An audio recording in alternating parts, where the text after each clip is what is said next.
눈앞의 이익에 치중하지 않고 오로지 가치, 이 어려움을 헤쳐나가려고 하는 마음, 조금은 시간이 필요로 하기에 그 마음이 통하지 않았을까 생각합니다. 전 세계인들은 언제쯤 중국과 일본의 실체를 깨달을까? 안녕하세요. 다음은 기사 내용입니다. 최근 중국과 일본이 크게 충격받는 일이 벌어졌습니다. 최근 전 세계에서 전기차의 수요가 증가함에 따라 동아시아 3국은 배터리 전쟁이 한창인데요. 한국과 일본, 중국은 전 세계 배터리 시장을 산분하고 있습니다. 그런데 이런 배터리 강국들이 한국의 소재 부품들을 수입할 것이라는 전망이 나오고 있습니다. 한국이 일본과 중국에 거의 100% 의존한 것들을 이제는 역으로 수출할 수 있게 된 것입니다. 여기에 중국은 원료 수급에 비상이 들어와 한국에 손 벌릴 수밖에 없는 상황인데요. 아프리카 광산을 확보하기 위해 불법 자금을 운용했던 중국은 현지 노동자들에게 비인간적인 대우를 하다 반군 세력의 제일 제거 대상이 돼 그동안 노동력을 착취해온 중국인들이 하루하루 공포 속에 살고 있는데 한번 자세하게 알아보겠습니다. 최근 한국은 비약적인 산업 발전으로 최첨단 기술을 많이 개발했던 반면 소재 부품 산업은 해외 의존도가 높았습니다. 국가 간의 유대관계가 좋다면 상관없겠지만 동북아시아는 역사적, 지리적 관계가 맞물려 그 상황이 시시때때로 변하는데요. 이 때문에 한국은 중국과 일본의 높은 의존도를 보였던 소재 부품들이 수입이 제한되면서 곤혹을 치른 적이 한두 번이 아닙니다. 대표적으로 일본의 반도체 소재 수출 규제와 중국의 요소수 사태 등이 있었으며 이 때문에 작은 소재만 수출이 막혀도 한국 전체 산업에 큰 악영향을 끼친다는 교훈을 얻었습니다. 이러한 교훈으로 한국은 앞으로 전 세계적으로 각광받고 있는 배터리, 핵심 소재, 국산화에 심려를 기울이고 있으며 최근에 일본과 중국에 100% 의존하던 음극재들 국산화하는 데 성공했습니다. 바로 인조흑연, 음극재인데요. 우리에게는 철강 기업으로 잘 알려진 포스코케미칼이 국내 최초로 인조흑연, 음극재 생산 체제를 구축하는 데 성공했으며 본격적으로 생산에 들어갔습니다. 포스코케미칼이 인조흑연, 음극재를 생산하면서 앞으로 있을 수출 규제 등 주변국들의 갑질로부터 K배터리를 지켜냈다는 평가를 받고 있습니다. 인조흑연은 전기차 리튬이온 배터리의 음극 소재로 음극재는 배터리 수명을 늘리고 충전 시간을 단축시키는 것뿐만 아니라 다른 음극 소재와는 다르게 팽창하지 않아 2020년 기준 글로벌 음극재 시장에서 76%의 비중을 차지하고 있었습니다. 하지만 그간 국내 생산 기업이 없어 일본, 중국 등으로부터 전량 수입해 왔었습니다. 그런데 최근 포스코케미칼이 포항 블루벨리 국가산업단지에 2,307억 원을 투자해 포스코케미칼 인조흑연, 음극재 공장 1단계를 건립한 것인데요. 현재 1단 개준공만 이뤄진 상태에서도 연간 8,000톤의 인조흑연을 생산할 수 있으며 이는 총 21만 대의 전기차에 들어갈 수 있는 어마어마한 양입니다. 포스코케미칼은 2023년까지 계획된 규모의 공장을 완공할 예정이며 완공되면 매년 1만 6천 톤의 인조흑연을 생산할 수 있다고 전해집니다. 그렇게 되면 포항 공장에서 생산되는 인조흑연 음극재로 60kWh 기준 전 세계 전기차 약 42만 대에 공급할 수 있는 양인데요. 앞서 포스코케미칼은 6천억 원 규모의 양극재 공장도 건립했습니다. 양극재는 배터리 원가에서 40%를 차지하고 있을 만큼 음극재와 같이 핵심 소재로 취급되고 있으며 이번에 국내 유일 음극재 공장마저 준공해 2차 전지 분야에서 세계적 경쟁력을 갖추게 됐다고 평가되고 있습니다. 또한 인조흑연의 원료인 침상코크스는 자회사 PMC텍을 통해 자체 생산하고 있는 등 원료부터 최종 소재 생산까지 전 밸류체인을 내재화했습니다. 이러한 소재의 국산화로 2차 전지 소재 수급 안정화에 기여해 K배터리 산업 성장에 기여할 수 있게 됐다는 평가를 받고 있습니다. 이와 함께 포스코케미칼은 음극재 원료 확보 노력도 지속해왔습니다. 얼마 전 고품질 천연흑연, 음극재 원료인 구형흑연 확보를 위해 중국 청보 중석에 투자했으며 음극재 코팅용 소재인 피치는 OCI와의 합작사 PNO케미칼을 통해 생산하게 됐는데요. 또한 포스코는 탄자니아 흑연광산 지분 15%를 인수하며 지난 요소수 사태가 다시 벌어지지 않게 공급망을 다양화하고 있습니다. 이런 한국의 질주에 중국과 일본이 난리가 났습니다. 한국이 소재 부품을 국산화하면서 그동안 한국 때문에 먹고 살던 일본과 중국 기업들의 의존도가 상당히 줄어들 것으로 예상되기 때문입니다.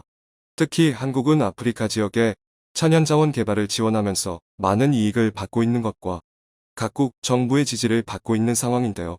반면 중국은 아프리카 지역에서 무분별한 1대1로 사업을 벌여 그 피해가 막심하며 심지어는 아프리카 노동력 착취라는 인권 문제까지 제기되고 있습니다.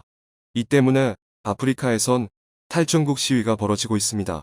아프리카의 탈중국 시위는 콩고 민주공화국에서부터 시작했는데요. 시진핑 국가주석은 지난 2015년부터 전기차 배터리 시장 장악을 위해 자원 확보와 1대1로 사업차 콩고를 찾은 적이 있었습니다. 이때 콩고의 조제프 카빌라 대통령을 만나 회담을 가졌는데 문제는 콩고고의 정치인들이 뇌물을 받고 자국의 광산들을 중국에 팔아넘긴 것입니다. 문제는 콩고 정치권의 매국 행위가 드러난 것도 있지만 약속을 이행하지 않는 중국 정부가 반중 운동에 불을 지폈는데요. 중국은 콩고 광산 채굴권을 얻는 대신에 주변에 도로를 깔고 철도와 병원을 지어주기로 약속했지만 수년 동안 그 어떤 것도 제대로 시작하지 않았습니다. 중국이 깔아준다던 도로는 여전히 진흙탕이며 콩고의 젊은 청년들은 광물들을 나르는 트럭이 진흙에 빠지면 삽 한 자루로 꺼내야 했습니다. 중국의 약속 불이행으로 콩고 국민들은 하천교통을 이용할 수밖에 없었는데 배는 작고 이용하는 사람들이 많다 보니 작은 배에 700명이나 태워야 했고 그러다 전복돼 수백의 사상자를 내 안타까움을 전했습니다.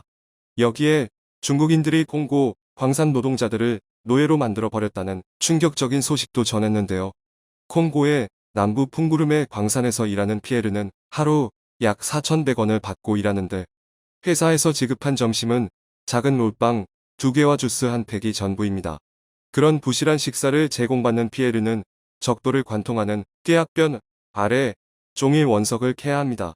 그렇게 하지 않으면 가족들의 생계를 유지할 수 없기 때문입니다. 그는 일하는 환경은 나쁘고 월급은 아주 적다며 아파서 하루라도 쉬면 이마저도 깎인다고 털어놓으며 현재 자신이 노인 처지에 눈물을 보였습니다.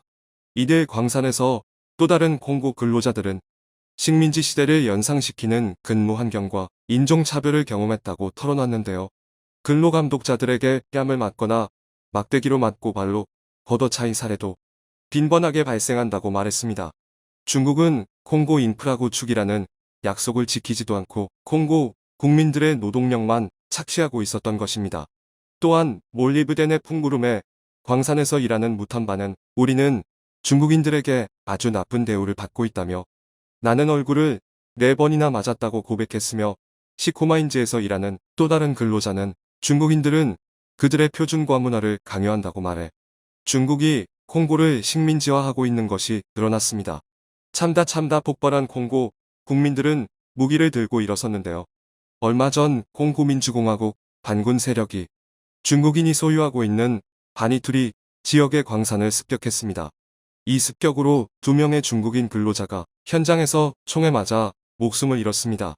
또한 정체불명의 무장 세력이 남키부주의 한 중국인 소유 광산회사를 공격해 5명의 중국인이 납치됐습니다. 이는 콩고 내동시 다발적으로 중국인들을 향한 공격이 이뤄진 것입니다. 이전에는 한 무장단체가 수도 킨샤사 주재 중국 대사관 건물을 2시간 넘게 공격했으며 그 여파로 콩고 정부군 4명이 무장단체가 쓴 총에 맞아 사망하고 중국 정부 소유의 차량이 폭발했는데요. 콩고 무장단체는 이메일로 성명서를 내고 누구의 허락도 없이 중국이 우리 땅 콩고에서 자원들 무단으로 채굴하도록 놔둘 수 없다면서 중국은 새로운 방식의 식민주의를 아프리카 대륙에 건설하려고 한다. 처음에는 러시아와 미국이 그랬는데 이제는 중국이 아프리카를 상대로 제국주의를 건설하고 식민화를 시도하고 있다며 반중의식을 강하게 표출했습니다. 중국 안보국제위원관이자문 위만리 대표는 중국인의 해외 안보가 지난 30년 중 가장 심각한 상황에 직면해 있다고 진단했는데요. 한 외교 전문가는 향후에도 콩고를 비롯한 아프리카 다수의 국가에서 활동하는 중국 기업과 중국인 근로자들이 무장단체와 세력의 표적이 될 가능성을 보인다고 덧붙였습니다. 이와 관련 중국 외교당국은 현재 콩고 동부 지역의 이투리, 북키부, 남키부 등 세 지역의 안보 상황이 매우 불안정한 상태라고 밝히고 현지에 있는 중국인은 가능한 빠른 시일 내에 대피할 것으로 조언했는데요. 일각에서는 자원의 눈이 먼 중국이 동등한 위치에서 노동자와 현지인들을 대우하지 않고 착취와 노예 취급에 대한 당연한 대가라면서 아프리카에서 중국이 설 자리는 없을 것이라고 지적했습니다. 반면 아프리카 국가들은 한국 진출에 대해 엄청나게 환영하고 있습니다. 일찍이 한국은 아프리카에 우물개발 사업과 학교를 짓는 등 지역사회 발전에 크게 기여하고 있었는데요. 이 때문에 한국이 탄자니아 광산을 확보해 배터리 사업에서 중국보다 원자재 확보가 더 원활해질 것이라는 전망이 나오고 있으며 세계 배터리 시장도 한국이 압도할 것이라 평가받고 있습니다. 이에 세계 전기차 회사들은 한국에 문을 두드리고 있는 상황입니다. 이는 테슬라가 중국산 인조견 음극재를 사용하다 큰 악재를 맞게 된 것도 한몫하고 있습니다. 테슬라는 최근 저가의 중국산 소재 부품 비율을 늘리다 최근 미 정부의 정책으로 미국 시장에서 완전히 배제될 위기입니다. 특히 중국산 인조견에 대한 25% 관세율이 적용되자 현재 새롭게 급부상 중인 미국 전기차 업체들에게 가격 경쟁에서 아이밀릴 처지에 있습니다. 제조 단가를 낮추려 저가의 중국산 부품을 선택했다. 관세율 때문에 성능뿐만 아니라 가격 경쟁까지 떨어지는 바람에 이중고를 겪고 있습니다. 이런 사태를 지켜보던 미국 GM은 제일 먼저 포스코 케미칼의 문을 두드렸는데요. 이들은 미국 내 합작법인의 LG에너지 솔루션이 만드는 배터리에 한국의 양극재와 음극재를 사용할 예정이라고 밝혔습니다. 여기에 포스코 케미칼은 유럽에서도 공장 건립을 추진 중이며 점유율을 빠르게 늘리고 있고 심지어 중국 인조견 음극재 회사인 신호사 지분 15%를 인수하여 중국 내 제품 생산 능력과 공급 네트워크를 확보했습니다. 전량 중국에서 들여온 부품을 이제는 한국이 역으로 수출하게 된 것인데요.